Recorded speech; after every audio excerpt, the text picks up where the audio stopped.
Welcome to the University of Michigan Dentistry Podcast Series, promoting oral health care worldwide.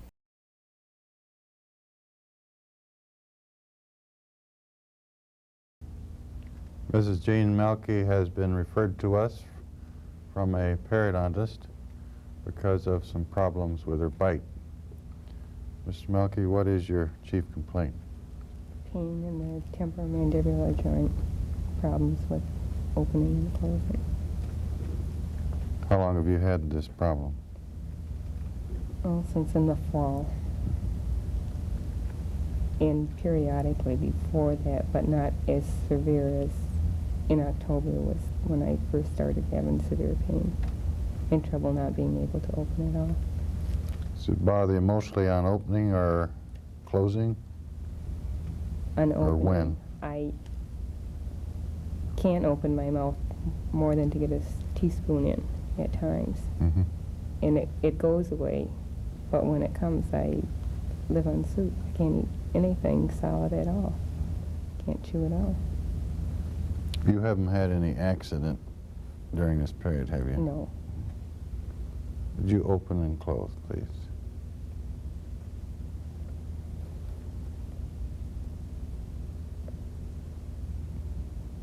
You have to open that way? Can you open Yes. straight? Open again, please. Close. Open again. Close. Now move to your left. Back. Right. Back teeth together, please. Open as wide as you can now. Close. There is a snapping, clicking on the left side. Is there pain on both sides or just one? I am having some pain on both sides, but mostly on the right side is where I have the trouble.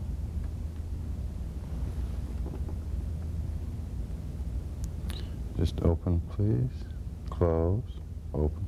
Close. Open. Close. Open. Close. Open and close slowly.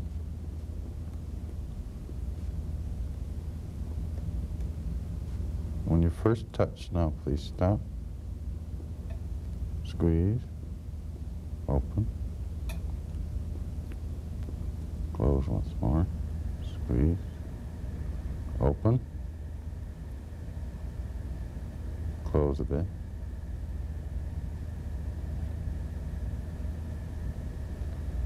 Squeeze. Notice the tremendous lateral shift. There is an anterior component, but the lateral shift is quite extreme. Do your teeth feel loose at all? Not so as they bother me, no. Do any of your teeth feel tender or sore? I have a cuspid on the upper lip that's sore very often. I see.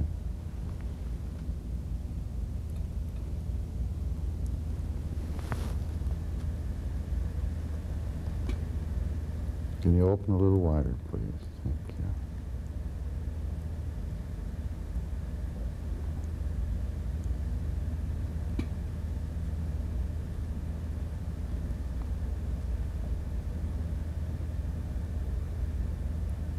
There are quite extensive facets of wear on the teeth.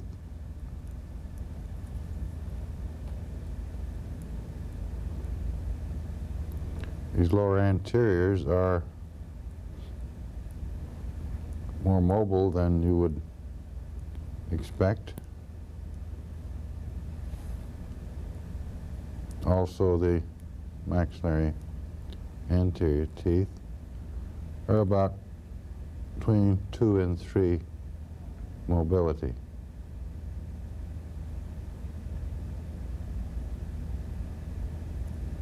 Would you please tap your teeth together?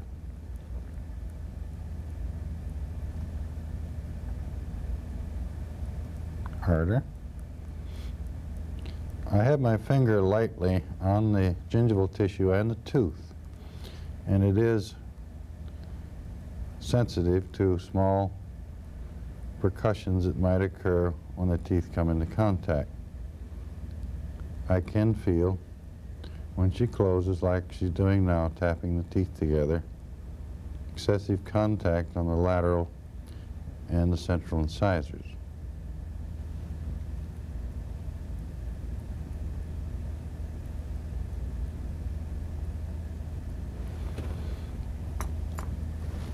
Now, I'm going to put her into centric relation, contact,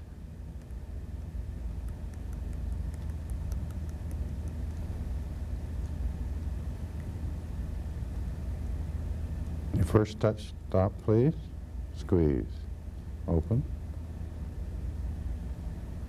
close, squeeze, open, squeeze. I'm trying to find out if she's moving any of the teeth laterally on this slide in centric.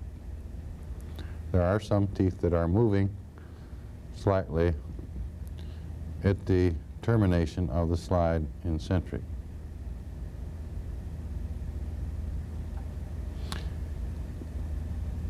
We'll now take a look at the x-rays.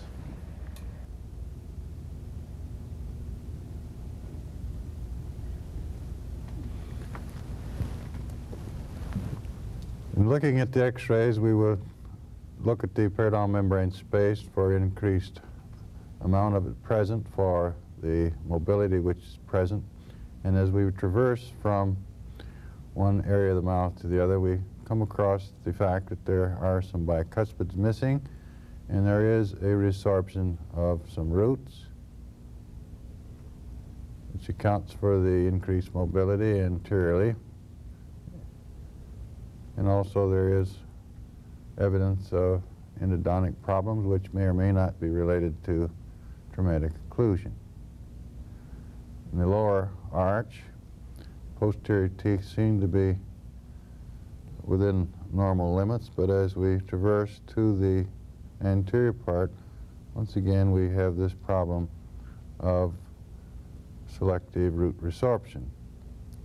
Don't ordinarily find this kind of selectivity in terms of traumatic occlusion. And with the presence of the missing bicuspids, this is undoubtedly a problem involving prior orthodontic treatment. And for that reason, we'll have Dr. Tim look at her from an orthodontic standpoint. In evaluating Mrs. Jean Mielke's case from an orthodontic standpoint, we need to start with the original cast which she brought into us today. Notice that both the maxillary and the mandibular arches are protruding, a case that we call a bimaxillary protrusion. This is probably one of the most demanding cases that an orthodontist has to treat in his office. It requires extreme amount of control in all three dimensions of the teeth as they are moved posteriorly. The case cannot be treated without extracting 4 bicuspid teeth, in that there would be no way to retract the teeth in order to give the patient the profile that the orthodontist would be striving for without making room to move the anterior teeth posteriorly. This case is compounded by the fact that it is in a class 2 molar relationship, besides being bimaxillary in its nature. It's got a very deep overbite,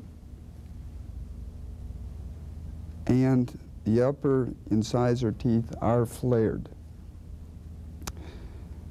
Now, in evaluating the case after treatment, if I could have Miss Mielke just turn to the side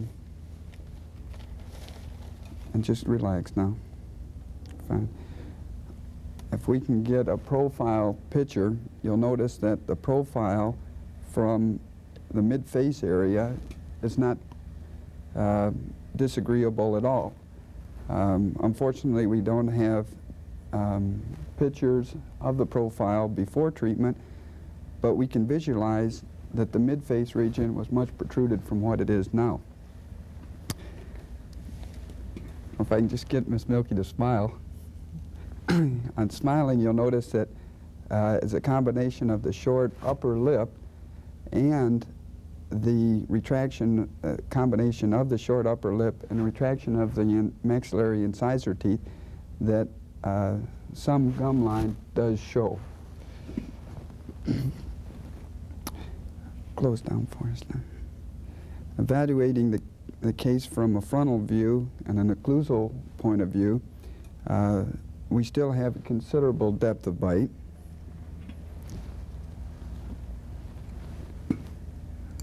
I'll put this in here. All right, if you just close down.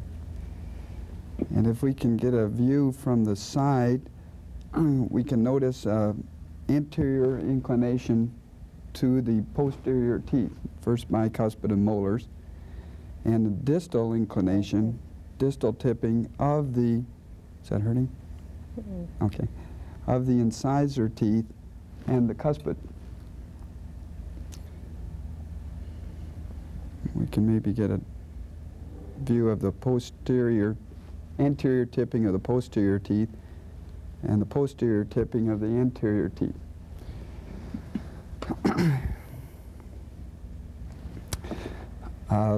Miss Milky was a dental assistant at the time treatment was undertaken, so we'll assume that cooperation in this case was not a problem. However, she was an adult patient. I believe treatment started at age 21? Correct. 21. Which further complicates the case, at least the correction of the class 2, because this case then requires entirely tooth movement as opposed to utilizing growth of the mandible and influence over the maxilla during the growing period to help make an antero-posterior correction of the class 2 relationship.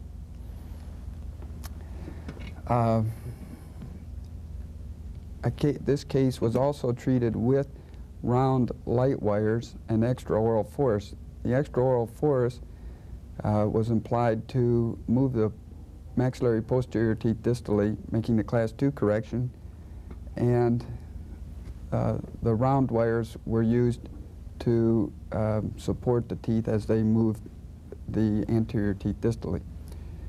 An edgewise appliance offers better control in a three-dimensional plane, and possibly some of the tipping that resulted might have been eliminated with the edgewise appliance with proper torque on the arch wires as treatment progressed.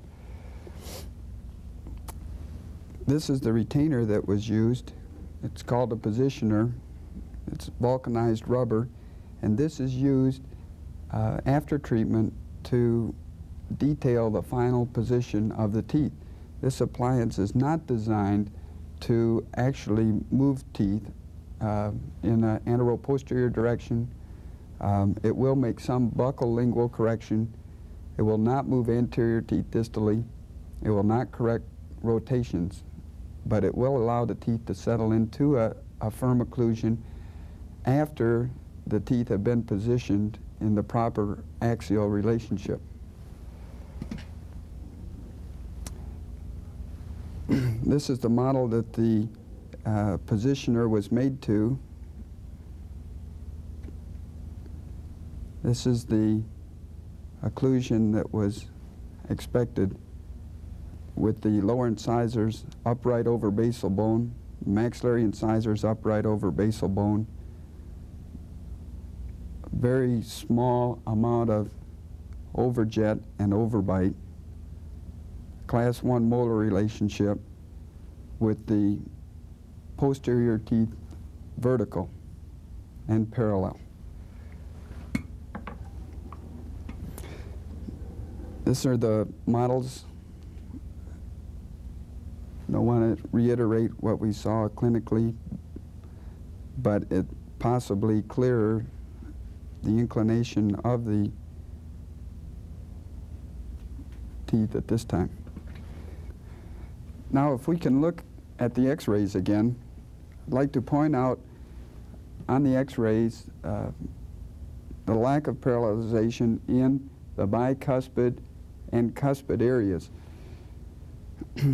The bicuspids, along with the molars, demonstrate this anterior inclination, anterior tipping.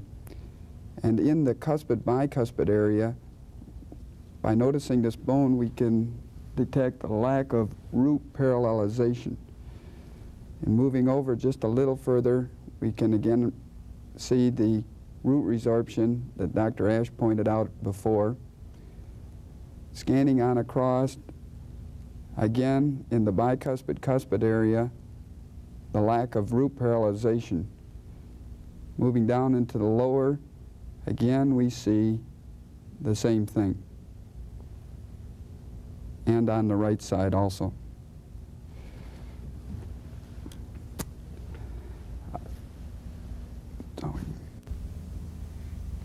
Dr. Tim, we can treat the TM joint problems palliatively.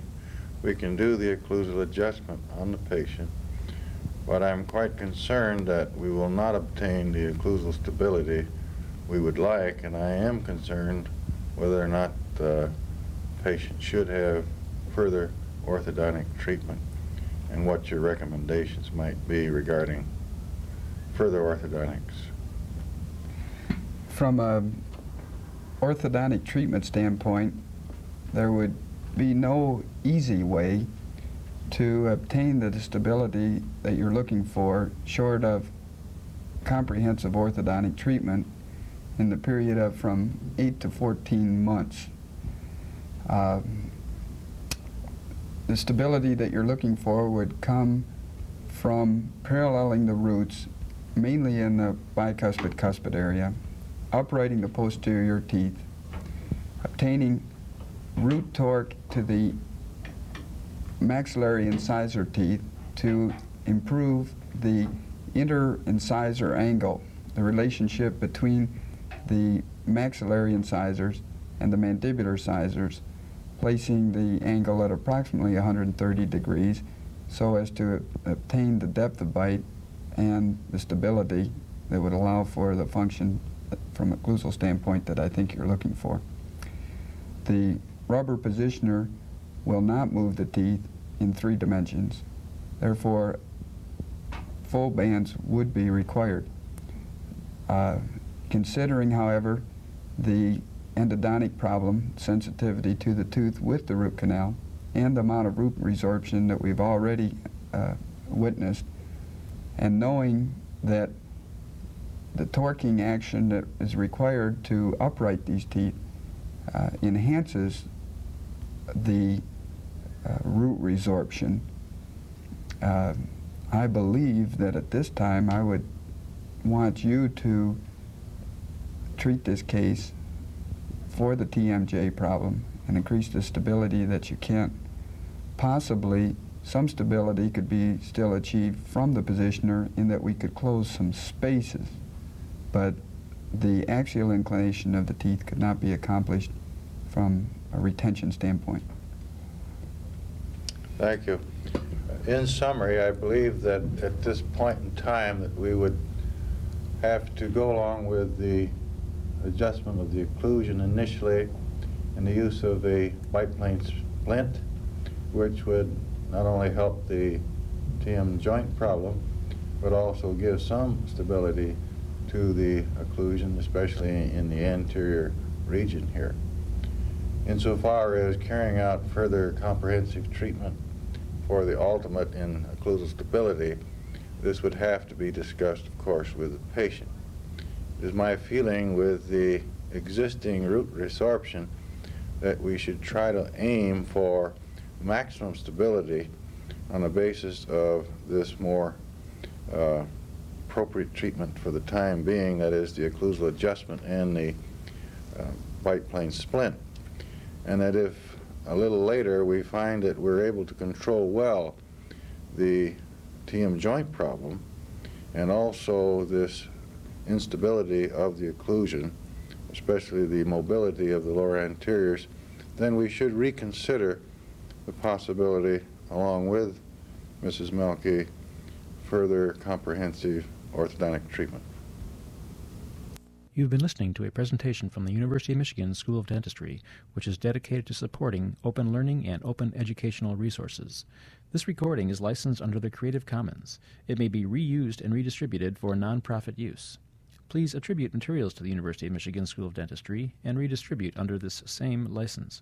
For more information on how this and other University of Michigan School of Dentistry recordings may be used, visit www.dent.umich.edu/license.